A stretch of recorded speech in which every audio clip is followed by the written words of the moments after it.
It's For like sure, completely yeah, it understand. does. Man, it catches up. Boy, didn't Completely it? understand. So we'll see how. I Just so don't. y'all know, I rerouted my daughter's bath time tonight around this podcast, so y'all should Oh man, feel Oh, special. She was okay. I appreciate that. very, very uneasy about having to take a bath later tonight. So I said, "It'll be all right. You'll be all right." Routines are important for Yeah, those little ones, Yeah. man. for the girls especially, man. Yeah, Girls are the absolutely. worst with routines.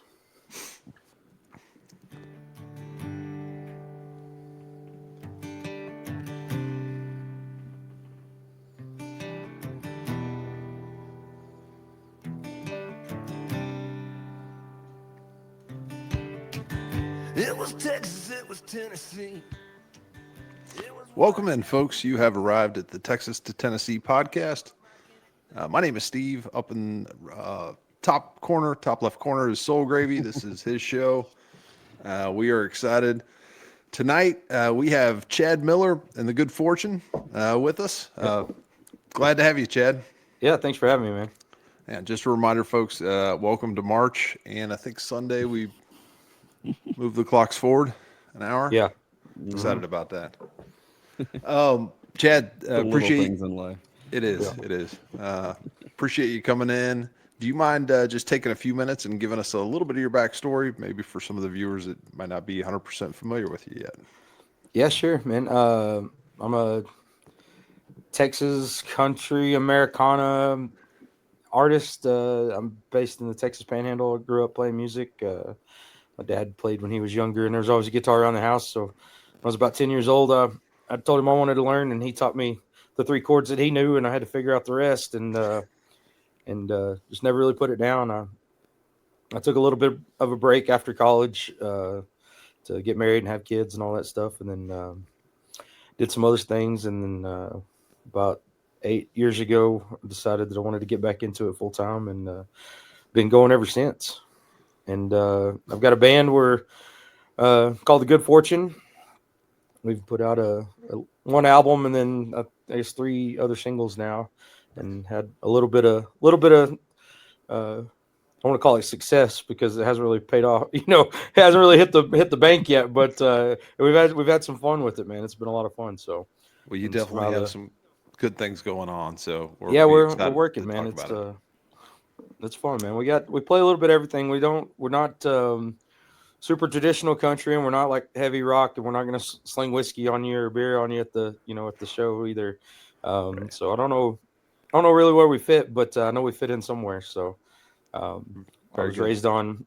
Mom raised us on super traditional classic country and Western swing, Bob Wills, Merle Haggard, George Strait, all that stuff. And Dad was like Eagles, Allman Brothers, Foreigner, that stuff. And so I think we kind of show those roots in our music a little bit sometimes. So Very cool. Well, Chad, we're going to ask you to bear with us here for this first little bit. We like to quiz Soul Gravy. We have a running total on how well he's performed in this game. Yeah. All right. It's called Why Are They Famous? And all the folks that we're going to name today are from Tulia, Texas, which is Oh. where you grew up. There you go. Yep. So good luck, Soul Gravy. This is going to be hard. Okay. I bet it's not going to be easy. No, not the easiest one. There's only about 4 famous people from Tulia. All right, so we're going to start off Paul Bunatello. Paul Bonatello. Doesn't sound like a cowboy. I don't know. I'm not sure. Paul's a well-known MMA fighter. Okay. Okay. He won. Glad I didn't say anything bad. Yeah, it's probably Yeah. a good rule of thumb. We love Paul. Yeah, Paul's badass. He won something called, he was the heavyweight king of the cage, which I'm not exactly sure what that is, but I think I have an idea. It sounds great. So congrats to Paul. I'm familiar with that. I've with never the heard of King that the person Cage, before. but not Paul. Second off is probably your best chance tonight. Okay. Gentleman's name is Marshall Dutton.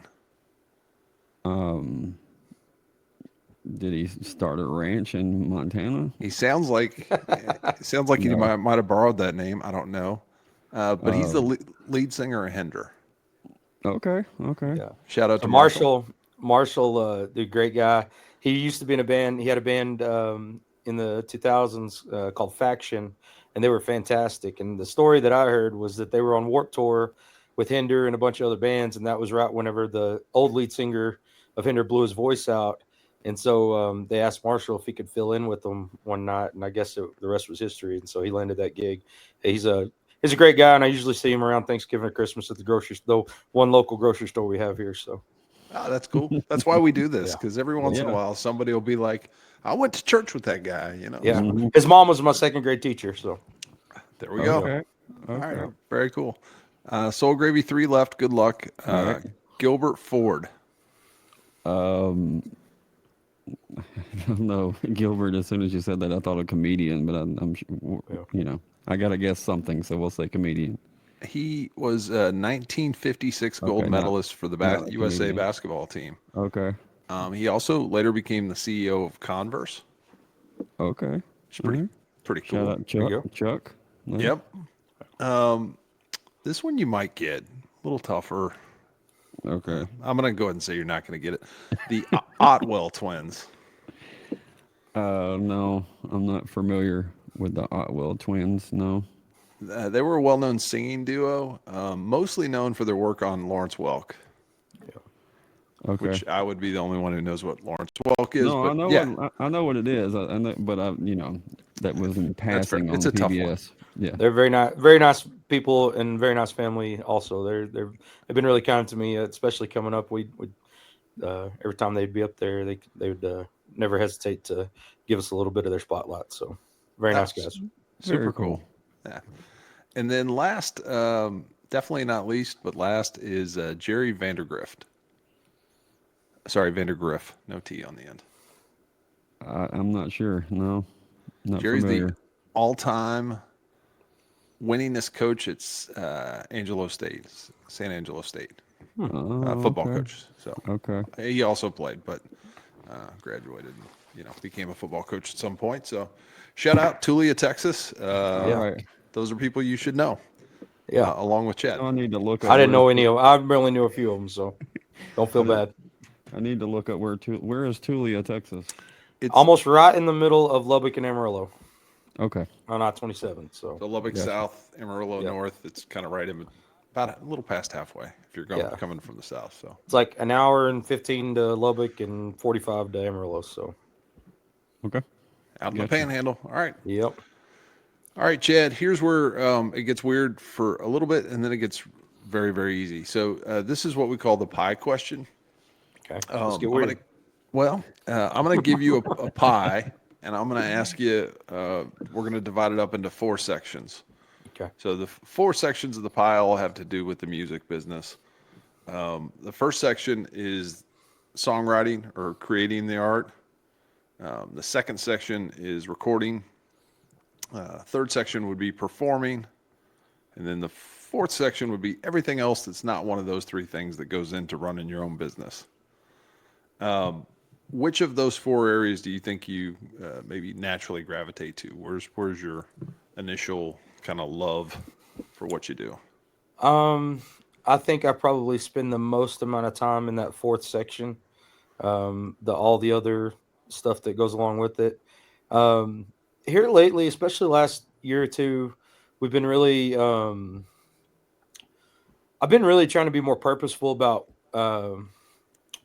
when I write. Like I'm a very lyric based writer, so Okay. if I hear a phrase or a saying or a good line or something, I'll usually jot it down on my phone.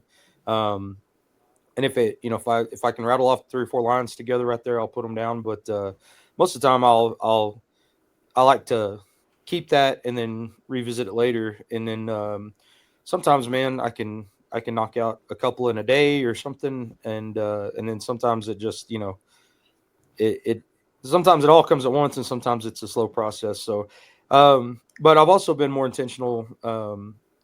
Especially these last couple singles that we put out about really working with the band and writing with the band. I used to just write just completely by myself, but I've been doing a lot of co-writes and a lot of stuff with the guys, especially over the last couple of years, and it seems to be really paying off.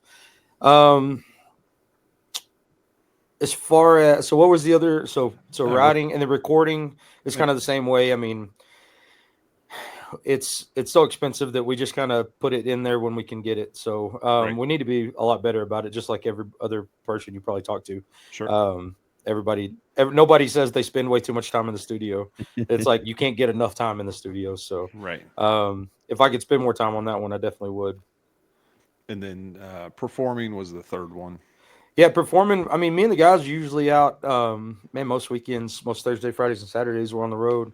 Some of them that trails over to where it's a longer run. But right now, that's about where we're at Thursday, Fridays, and Saturdays. Yep.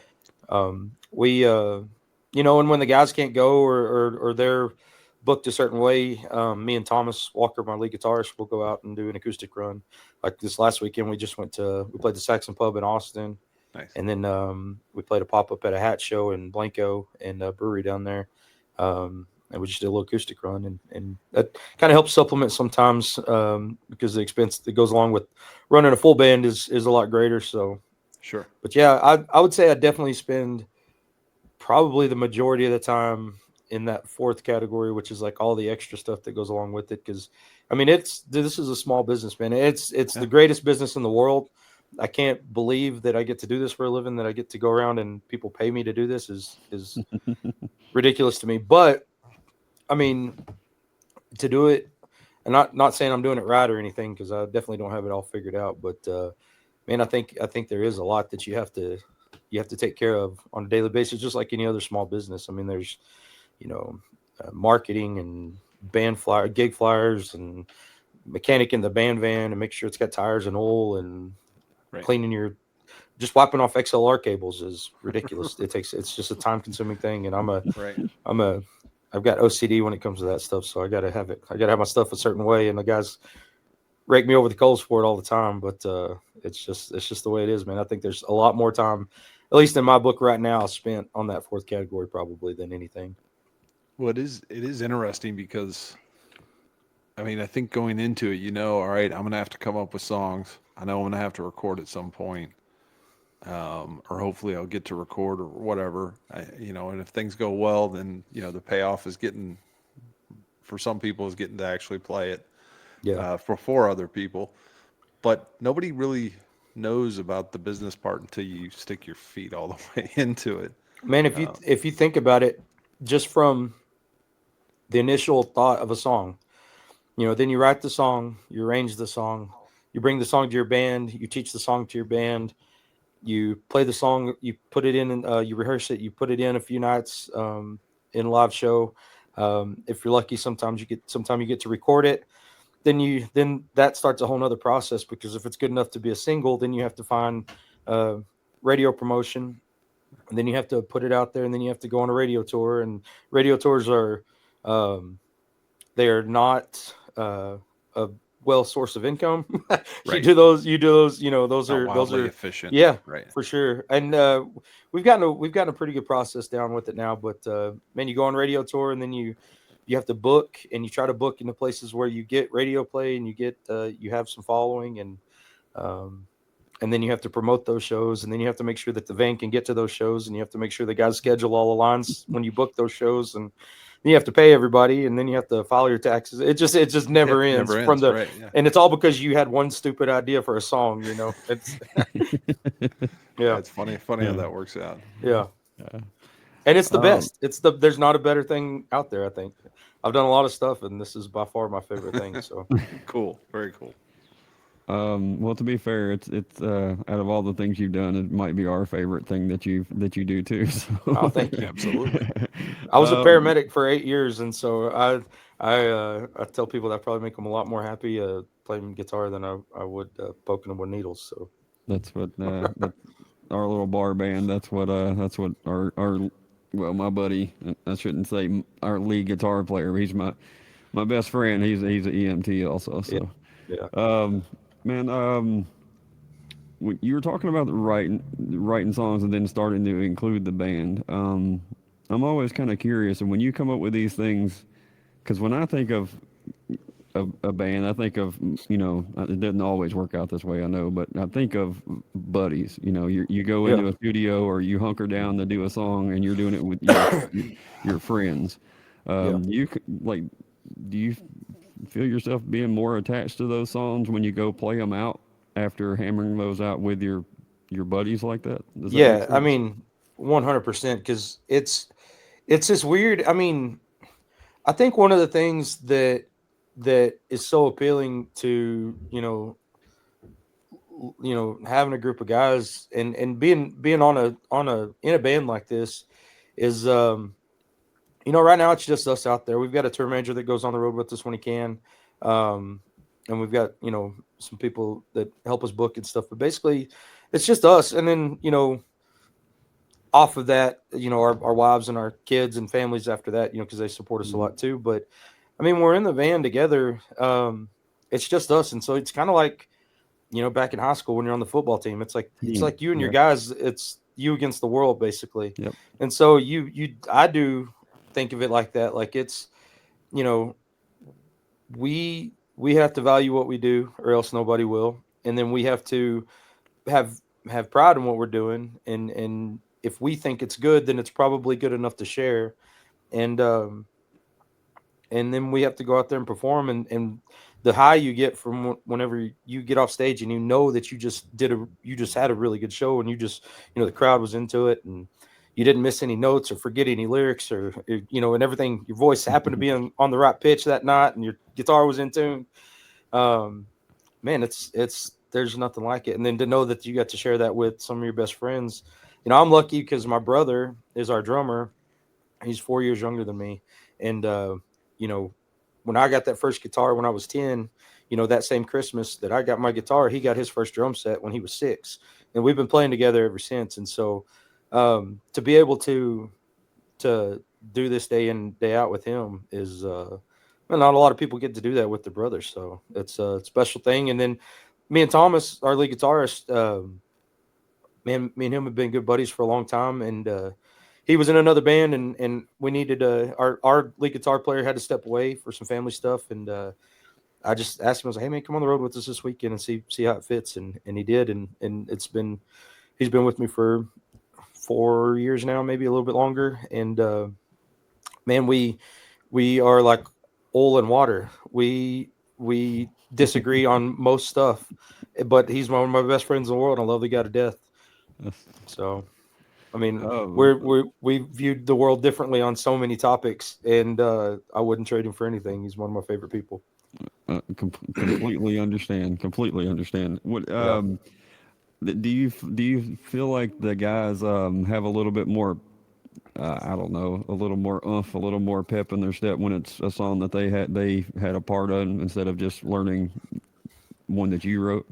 Definitely. So, like, I mean, just for example, there's a song, um, I think 2 or 3 singles ago, whichever one we released, it's called "The Hell of It," and Mm. I wrote that song on my own and put it in with the band, and they all kind of write their parts, and I kind of, yeah, that sounds good, do that, or and I trust my guys. We Right. when we put it in, I'd say, hey, this is what I'm going to do. Y'all figure out your parts, and they kind of do, and they write their thing, and it sounds great. That's cool. We played that song for a year and a half live, and then we finally got in the studio with it. Our producer Steven was like, "Hey man, I think this needs something else," and he's usually right about 90% of the time, and so we sat there and we exploded that song and basically rewrote the whole chorus. And at first you got to kind of it's like somebody telling you that your baby's ugly, Yeah. and like, my Understood. baby's not ugly, it's fine the way it is, it's special. And and so you got to kind of step that ego aside, but everybody contributed, and we all pitched in ideas, and it came out way better. It came out, I know it's objectively better, I think. And so the guys all, like, just for that song for example, they all feel some ownership, and they all get writers credits now on that song because it's word for a third, so they get to get a little bit of piece of that if it ever hits, I guess. So Very cool. Come on, people, yeah. go make the guys some money. Yeah, make them some money, they need it. Yeah. So a couple things. If you're watching this, if you're watching it live or if you watch it down the road, either way, we appreciate it. Hit the subscribe button on the YouTube or I guess if you're already watching on Facebook, you already found us, but go hit the subscribe button on YouTube. And while you're there, click on Chad's name and make sure you're following him wherever you stream your Yeah, music. please. That's very important. So, Chad, I do want to talk a little bit about. I know you're playing Thursday, Friday, Saturday. Rough guess on how many shows you played last year? Probably close to 200. I mean, It's we a lot. did. We were out almost every weekend. I think it was like 190 something last year. A little over 200 the year before that. So I mean, we're working, and it's not strictly Thursday, Friday, Saturday. There's a lot of Wednesdays and Sundays in there throughout the year, and especially Sure. during the summer. From Valentine's Day to Halloween is kind of the heavy part of the year, and then from like Thanksgiving to you know end of January is kind of the slow season a little bit. But yeah, man, we hit it hard and go wherever we can. I mean, we almost died on a mountain in Wyoming last year. We go all over the place, man. My That's motto is fair. if it pays, we'll play, and then half the time it don't pay, but we still play it. So Right, right. I understand that. yeah. Well, I know taking care of the voice, playing that many nights. Is there anything special that you do to kind of, I guess, baby your voice and make sure that you're good to go? Um, Man, so when I started playing heavy full time, I was doing the acoustic thing, and I play around Emerald and Lubbock, 5 or 6 nights a week, and I'd 3 hour shows, and then sometimes I'd do doubles. I'd go play this place from 6 to 9, and this place from 10 to 1, and um, did that for probably a year and a half, pretty solid, and made good money, and it was fun. But I didn't realize the toll that it was taking on my vocal cords, and vocal Sure. cords are. It's not like, if I twist an ankle, I can sit on a stool and still play guitar or sing or whatever. If I hurt my knee or something, it's not the same. But if you hurt your vocal cords, you can't. There's nothing you can do about it. It's just not there. Right. And so when COVID hit, that was kind of, you know, I didn't like having to stay home, but that time off was actually wound up being really really good for me. I had some nodule issues that I didn't know were there, and happened to go to a doctor during that time, and so that time off was really really beneficial. And so now I I'm a lot more picky about the gigs. I mean, we 3 hour gigs are hopefully a thing of the past. I mean, we'll do them if we have to, but Right. we try to limit it a little bit. Keep enough fuel in the tank so that we don't burn it down every night. And then we're just smarter about what we book and how we book it. Really is the main thing, because I'm a I'm a belter, man. I try to sing loud and I try to give everything I got. And so, if you put me on a stage, you're gonna have to. They have to tell me when to leave, because I'll stay there all night, because it's the funnest thing in the world to me. And Right. so I try to be more. The way I protect my voice is by booking shows that are more suited to longevity than just leaving it all out there. So Makes Mm-hmm. sense. yeah, Well, I will say I've had the benefit. So it's been a few months, but I did get to see Chad and his band, and I mean, I thought you sounded great. So oh, thanks, man. yeah, no, I mean, I'd probably say that either way, but I really did think that Yeah, you sounded great. So, yeah, but I man. was curious in how you're going to protect that voice. So, Yeah, uh, it's I don't have the best technique. I've taken some lessons and stuff here and there, and I just don't want to sound inauthentic to what I do, because I mean it's not like I'm out here trying to you know rewrite the game or anything, but sure, I feel like what we do, it's not. I always tell the guys that our gimmick is that we don't have a gimmick. I mean, we're just four guys that play music, and we yeah, just like playing music, and we're not stoners, and we're not heavy rockers, and we're not cowboys and shit kickers, and we're just kind of four regular guys that play music and love to do this. And so um, I want to sound like us, and I'll try to stay true to that. yep. Yeah. Well, that's a pretty good gimmick. So, Yeah. um, I did want to mention. I know that you just recently headlined, or relatively recently headlined Green Yeah, Hall and sold man, it that out. was well. So we played two sellouts last year. Our first time to Okay. play there was with Cooter Graw, and it was the end of June last year. And man, it was a dream. It was everything you hoped it would be. The Yeah. crowd was into it. We had a great night. Matt Martindale and his guys are just the nicest people in the world, and they treated us very fairly, and Nice. it was just a fantastic evening. And then we actually played 2 weeks later with Josh Ward, and that was another sellout. And so we had two really, really great nights, kind of back to back up there. And then they asked us back, and I figured it'd be a long time before we got to play it on our own. And the one we played, it wasn't a sellout by any means, but we had a blast, and it was just an honor to be able to be asked to come play up there, man. It's such a legendary venue, and yeah, man, I told them I'd sweep the floor if they wanted me to. I don't care. Just being in that room's fun. Yeah, it's such a great venue. Did you have an encounter with the Willie door? So I'm a bigger guy, and that little window is pretty small, I'm and with so you. it's nice to look at. But I'm gonna wait until I really need it. Fair enough. If people are attacking me, trying to get to me, then yeah, I'll jump through the window. But yeah.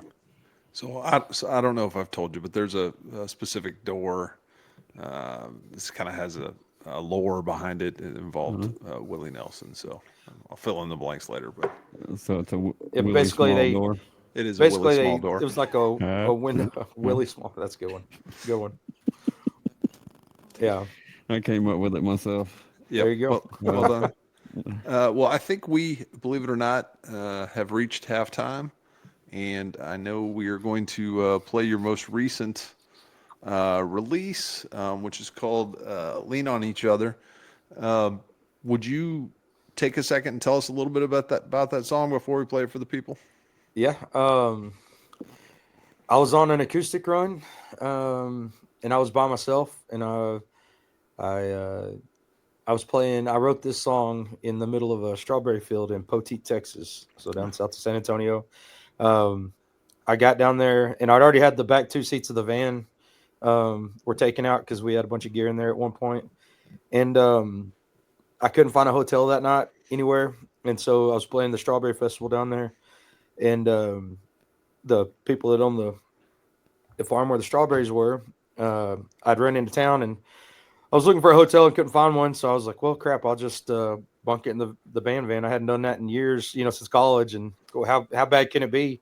And so I went and got me a bottle of whiskey and had some Taco Bell and got a little bedroll, and I asked the lady if I could just park my van out there, and she's like, yeah, absolutely. So I went out there, and you see the lights from San Antonio and see all the stars in the sky, and I'm out there in the middle of this strawberry field, and it was gorgeous. It was like 72 degrees outside. It was perfect. And so, but I'd been on the Texas? road. Weird. Yeah, I'd been on the road quite a bit, and got off the phone with my wife. And sometimes when you're away from your person for a little bit, you're not on the same page. You get some little miscommunications that can feel big, and they're not really that big. They're just, And so I was kind of thinking about that and thinking about, when you get back together, nothing matters. No titles matter.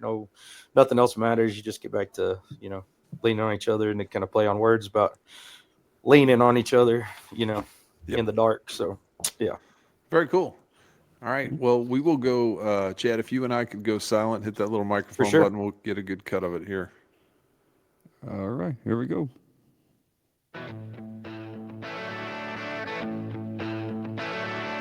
Ask me a question and I'll tell you the truth. I couldn't lie even if I wanted to. Tell you my secrets and you tell me yours. Let's get closer than we ever were before. Right now we don't have to be friends, we don't have to be lovers. Don't say the same things that people say to each other. Baby, this is our time to rediscover. Let's turn off the lights and lean on each other.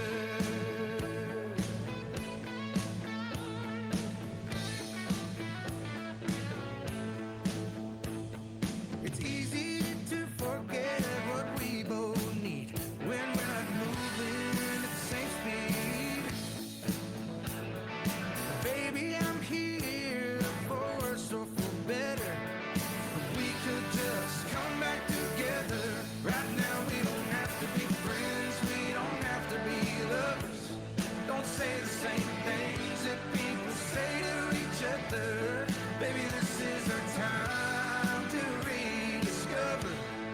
Let's turn off the lights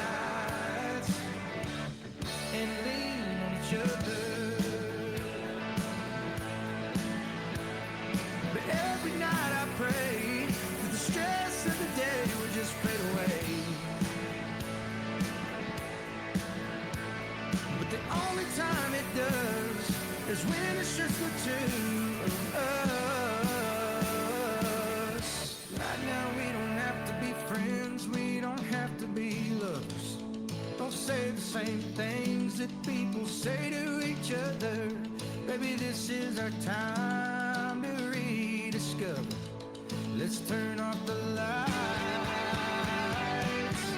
Right now we don't have to be friends, we don't have to be lovers. Don't say the same things that people say to each other. Baby, this is our time to rediscover. Let's turn off the lights and lean on each other. Lean on each other now. Lean on each other now.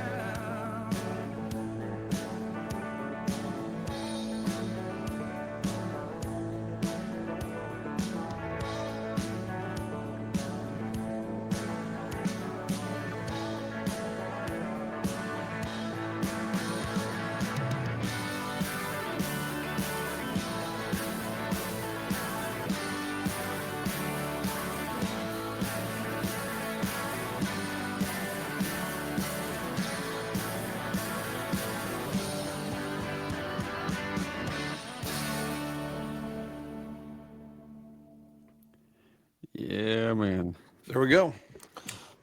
I have a quick follow-up question. Okay. Huh? Does anybody ever give you Richie McDonald comparison vocally? No, man. A lot of times I'll get like Bart Crow. I've got some Eric Willis. I've got Casey Donahue before. Those are all great. Yeah, I mean, great guys to be. I don't think I sound like any of them, but I'll take the compliment because they're all fantastic guys. Well, Fantastic singers. So I immediately heard a little.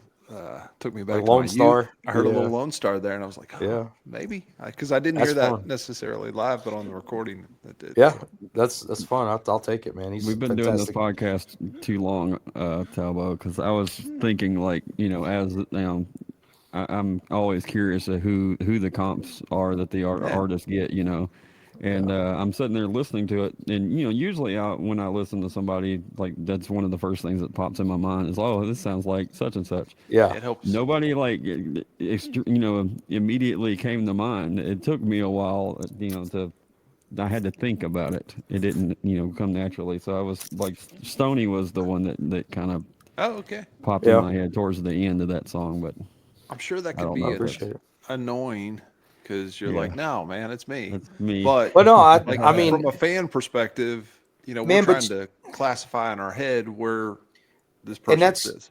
and you got to think about it though. It's every time you see something new, or you try a new restaurant, or you Right. try to taste a new beer, you whatever, you try a new whiskey, whatever it is. Every time you do something new, you automatically is like, oh, this kind of tastes like Dr. Yeah. Pepper. Oh, this kind of tastes like Different, but that steak Yeah. that I cooked. Yeah, and you go to where you're familiar first, and then you decide whether you want to go down that avenue, whether it's comfortable or not. And so Right. I tell the guys right now, everything is nostalgia. I mean, in music especially. I mean, that's why I'm not taking anything away from him, but like Zach Top and those guys, like, he reminds the people that are listening to him of their parents' music, and that's nostalgic, and he's doing it his own way, and he's fantastic. Absolutely. But you get this sense of nostalgia from him that I think is really playing in his favor for sure. Oh, 100%. And so 100%. everything's nostalgia. Like with me, we referenced a couple of Allman Brothers songs with that one. We referenced some Band of Heathens. I think there was a Wade Bowen song that we tried to make a snare sound like or something on that one in the studio. There was several influences that we pulled from there, but and they're all fantastic. And if somebody compares me to something like that I'll take it. And I think the thing is that you just want to be if somebody says you sound like, and then they fill in the blank with somebody that they like, that's a compliment. I don't care who Yeah, it is. for So sure. I'll take it all day And long. they're listening. I like Yeah, what they're you listening. said. Yeah. They listen close enough to think, oh man, what does this feel like to me? Oh, this kind of feels like that, Allman Brothers tune, or this feels like, Foreigner, or this feels like whatever. Then yeah, man, that's great.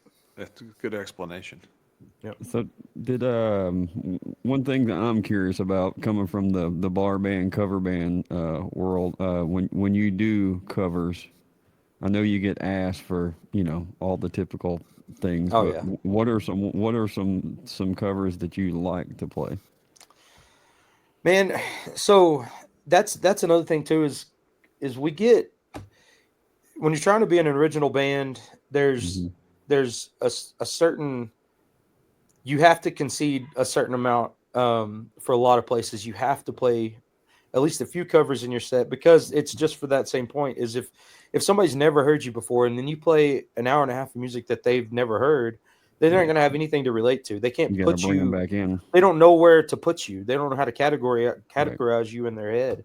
And so you have to give them, you can hit them with things that are new, or things they haven't heard yet, but I feel like you have to give them a place, like a reference point at some point in the show.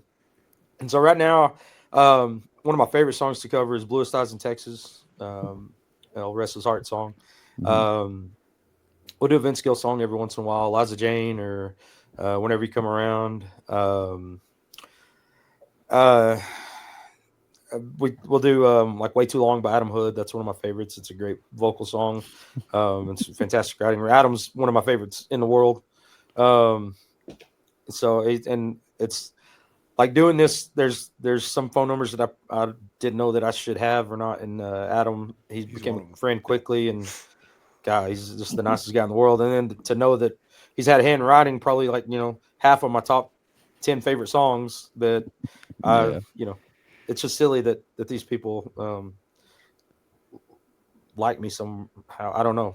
Yeah, it's pretty cool. But I know we talked about that a little bit, because you played a song for us that y'all had either co-written together or working on one or something like that. Yep. So that was super cool.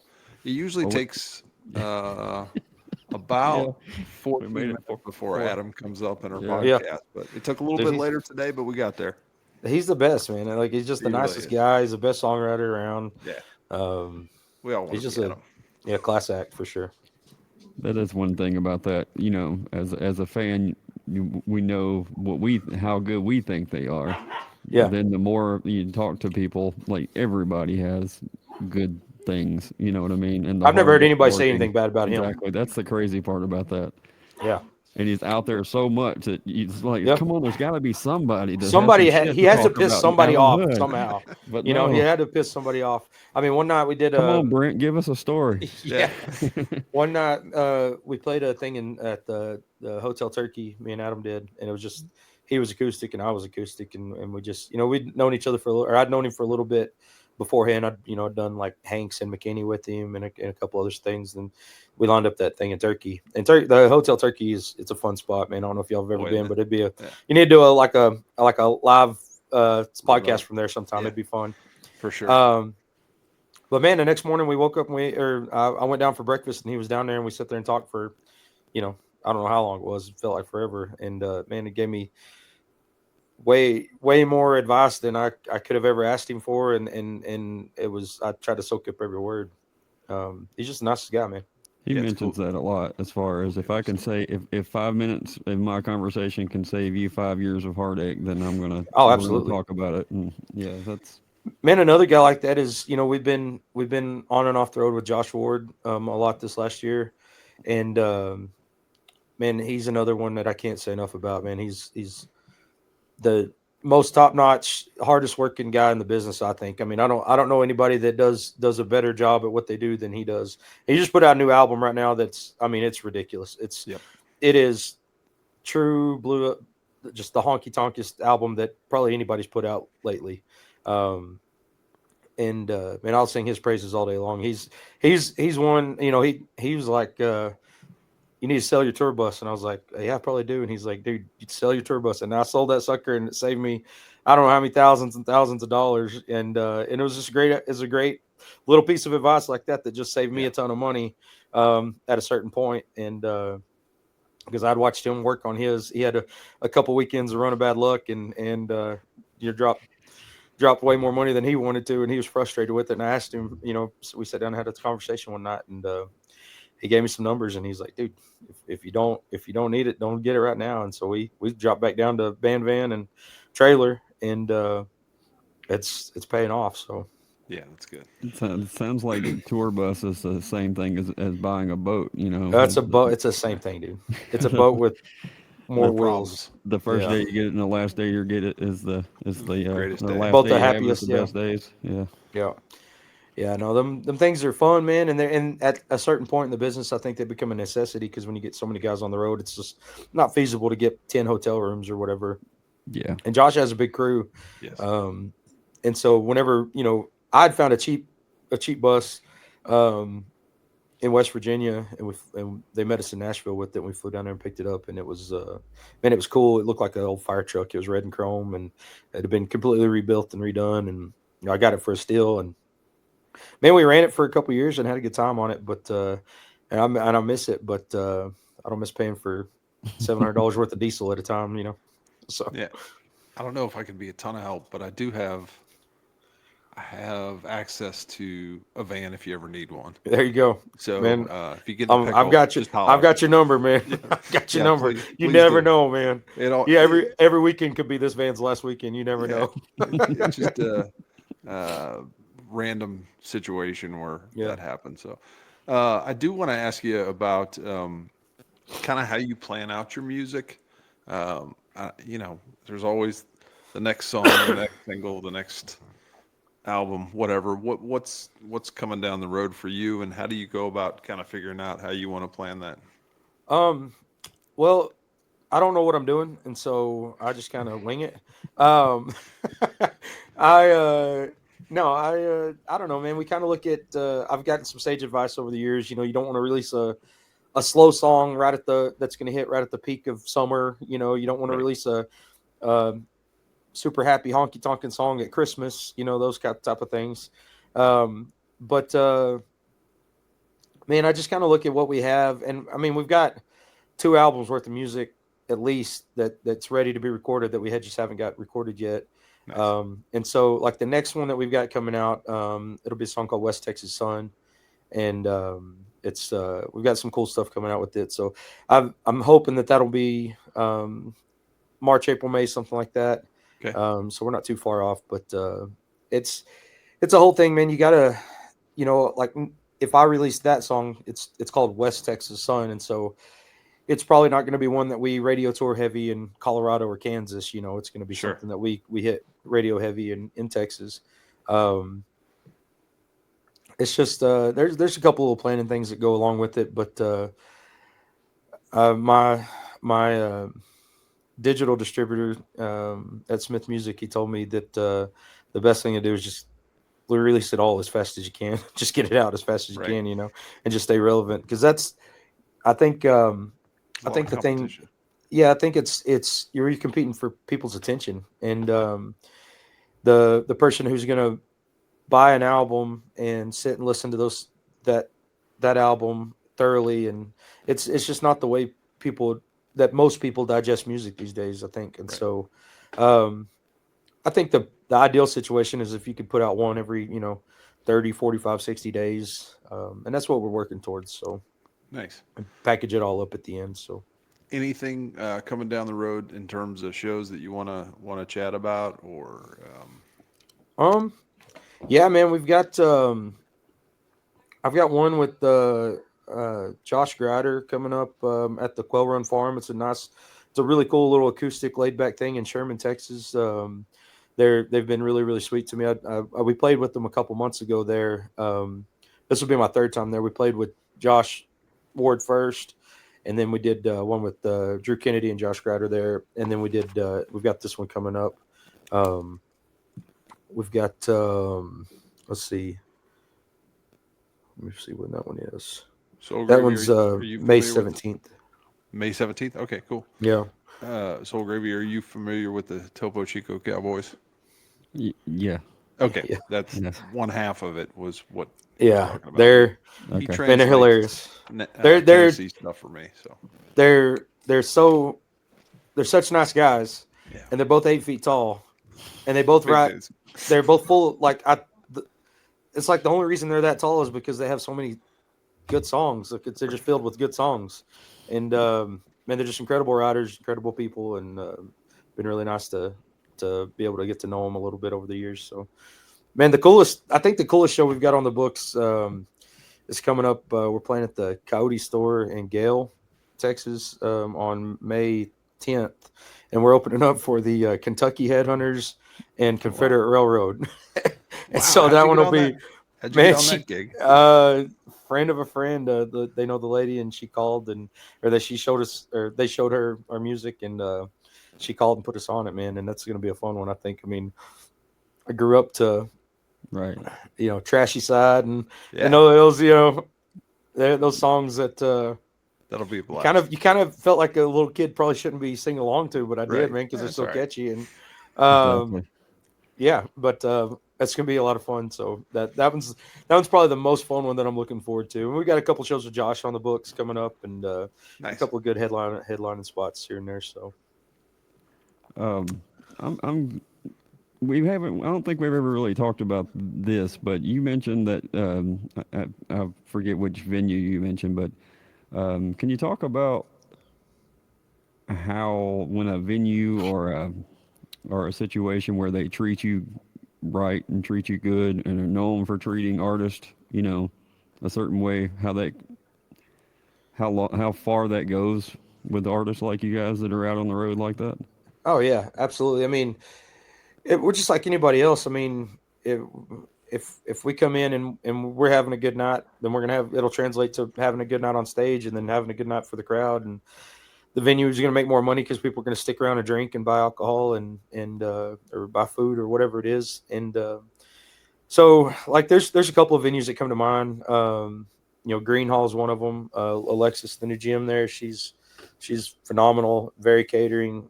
She takes care of the people that she works with, and has been over backwards to try to help us get more established there. The Blue Light in Lubbock's always it's been one of my favorites since we started playing there.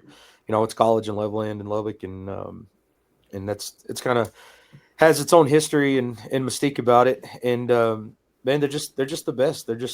They know how to treat their musicians. They're a musician forward bar and venue that takes care of their musicians. There's some venues that man, it's almost like you're working against them when you get there. They're like, they'll Right. and we're not one. My guys, we're not all heavy drinkers. I mean, I like whiskey just as much as the next guy, but we're there to put on a show. We're there to for a Right. purpose, and we're there to work. We're clocked in, and so but there you get those venues that are like, you got to pay for that, and you got to, like they're just very like it's like you're fighting them the whole way, and then sometimes it's hard to get paid at the end of the night from them, and they want to, and there's numbers disputes and stuff like that. But man, sometimes they make it tough on you, and you're like, man, we're in this together. We're both trying to do Right. the same thing, I'm and so selling it makes drinks the for ones you, that, buddy. yeah, it makes the ones that treat you nice, really Stick feel out. nice. So Yeah. How about the Yeah. new green room? I at guess the my thought Blue was Light like too? if you are out if you're out on the road and everything, and that there's a place down the line or a venue or whatever that's like home, and they treat you know what I mean, you yeah, don't have to worry about anything besides playing your music. You're probably absolutely. looking forward to those shows every run. Yeah, well, I can say so. Like being on the road with Josh Ward, um, and it's funny going on the road with him because we don't do what he does. We don't play the same type of music he plays, and I think that's what makes the shows special with us because he Right. he does what he does so well that we don't want to sit there and beat the listener's ear with us trying to do the same thing that they're not going to like as good as they like him. And so they're Right. there to watch him put on a show, and so our job is to give them something a little bit different, a little bit familiar, maybe something a little bit new that they weren't expecting for the night if they didn't know us. And being on the road with Josh and his crew when we get to go out with them, man, they're just prime examples of how to do it, how to treat the staff, how to treat the bar, how to, just they get there early, they load in quick, they get their sound checks done. They're not, noodling all the time. Like there's just so many little courtesies that you stack them all up, and it makes you like, oh, these guys are the real deal. They're professionals. They're pros. Yep. And I think it just lends to Josh's leadership and stuff. But there's just saying that there's so many things, as a band that you can do. If you're thinking about it and you're in it for the long haul, there's so many things that you can do as a band that makes those venues take care of you. I mean, I've seen venues that'll treat us one way and then treat the next guy completely different because they show up and they get hammered and they they're not there on time and they don't play their full time that they get hired for, or there's just things it goes both ways. Yeah Completely. Well, we are committed to getting you out of here on time, and we have two little sections to touch on. First one is rapid fire, so these will be pretty easy. All right. You get one album. You're stuck on a desert island. What album are you taking with you?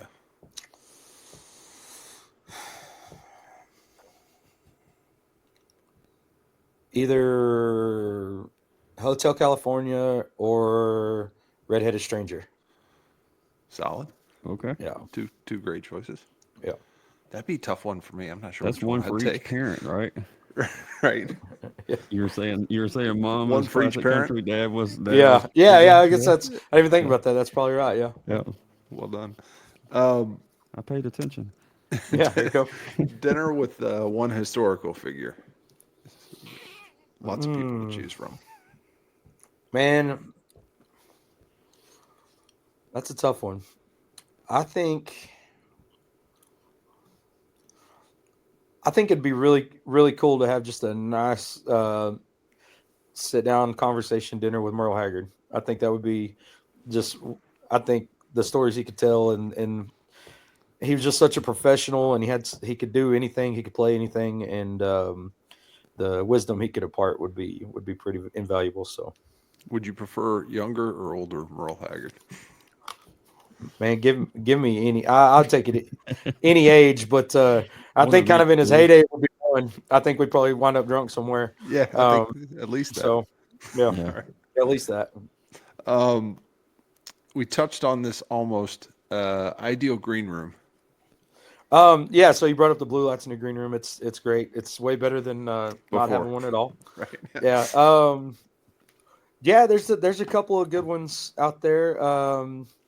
Man, Hanks and McKinney had a really good one there at the end. Blue lights is great. Man, sometimes it's like the dingy dive bars have really good green rooms. Like when it's not full of stuff, full of equipment or whatever. The Golden Light in Amarillo has a cool green room. It's just right behind the stage, and there's like a old shitty couch in the back, and there's a bunch of writing, band writing on the walls, and it's cool. Yeah, very cool. Yep. First concert that you attended, and then first concert that you paid to attend. Oh man. Well, so being from this area, like I say, Mom raised me on Western swing, classic country. So we've been to every Bob Wills Days in Turkey last weekend in April, basically since I've been alive, except for these last few years because we've been on the road. But so that was Jody Nix and the Texas Playboys was probably the first concert that I ever went to. I think I was probably still in my mother's womb when I went to the first one there. So, and then, man, the first one that I probably paid to go see on my own was probably Faction, Marshall Dutton's former band at Jake's Back Room in Lubbock. I think we got in underage and we got hammered at 17 years old, and not that they do that anymore. They're a fine establishment. Right. Yes. We just knew somebody. They gave us a hand stamp, and man, I think we were so sick the next day that we we probably didn't remember any other songs. So Yeah. yeah, but it was fun. Good. I noticed just perusing through your website, you've got some pretty cool sponsors. If you could get one ideal sponsor to go with the ones you already have, who would it be? Man. And I say this is gonna make me sound like I'm an alcoholic, but because we've had 3 alcohol sponsors already. Right. But I don't know what it takes to get a Jim Beam sponsorship, but I would love one. And we're sponsored by it's not on the website, I don't think, but Herb's Hat Shop in Blanco and in San Antonio. Brian Maynard and his crew are really good to us, and they put me in nice hats. And so we just picked up a new hat last weekend with them. So Oh, nice. man, a good boot company. Yeah. If any good boot companies out there want to sponsor a band and we'll wear your swag on stage, that'd be nice. Yep, absolutely. All right, last question that I have for you, and then I'm going to hand you off to Soul Gravy for the most important question of the evening. Tribute bands, yay or nay? Man, there's a place for them for sure. People eat it up, and there's money to be made. My thing is just bands, yay. Just any band, yay. If you're playing music and you're getting to make money at it, you're one of the few people in the world that get to do something that they love. And so, if you're a tribute artist, be the best one you can be. If you're an original artist, do your homework, know what you got to know your lyrics, get the iPads out of your face. Sing to your people, sing from the heart. Cool. Good answers. So, all right. Well, I will Okay. let Soul Gravy introduce this. I have a one rapid fire question that I went through my notes in my phone. I found one that I come up with a while ago. It's a good one too. Tyler. All right. When I say sad song, what is the first song that comes to mind? Cigarettes, Anger, and Wine by Seth James. It's one of my favorite songs. It's one of my favorite sad songs. If you don't know it, listen to it. It's one of my favorites. We the last time we played the Saxon in Austin, it's we get done, and our friend Mike Bernal, he's a local drummer in Austin. He's everybody's drummer in Austin. He drums in every band, and so he comes over and hangs out with us, and he's like, let's go over to the Continental Club, and we'll go check things out over there. Go have a catch the last call. And so as we're walking up, I hear Cigarettes, Anger, and Wine, which is one of my favorite songs. And I had never met Seth James before this, but I mentioned to Mike, I said, oh, they're playing. I said, that's Seth James. That's a good song. And he goes, yeah, he's upstairs. And I was like, what? And so Mike just knew, he dabbed up the door guy and let us go up, like he owned the place. And if you've ever been upstairs in the Continental Club in Austin, it's got this it's this little bitty room, and it's got this red leather couch right in front of this, ground level stage. And so Seth has a full Leslie organ, a full kit, a horn section called the Waxahachie Horns, two guitarists, and then Nick J is bassist, which is he's on tour with the Band of Heathens. He's the newest bass player for Band of Heathens now. But he plays with everybody too. He's phenomenal. He's a producer, everything. They're in there I'm surprised the Continental still has a roof. It was ridiculous. And there's no reason why they should have let that many band members in there. There wasn't enough room to begin with, but it was amazing. So I went and got 2 whiskeys and sat on that red leather couch, and had the time of my life. And it was cool. The best. And then I got to meet him, and he's the nicest guy in the world. He's just this blues cowboy. That's basically what he is. And hell of a guitar player, hell of a singer, and the nicest guy in the world. And then we wound up opening a couple shows for him after that because we exchanged information. And dude, it's just the best song. It's if you're pissed off, or even if you just want to jam, it's a good song.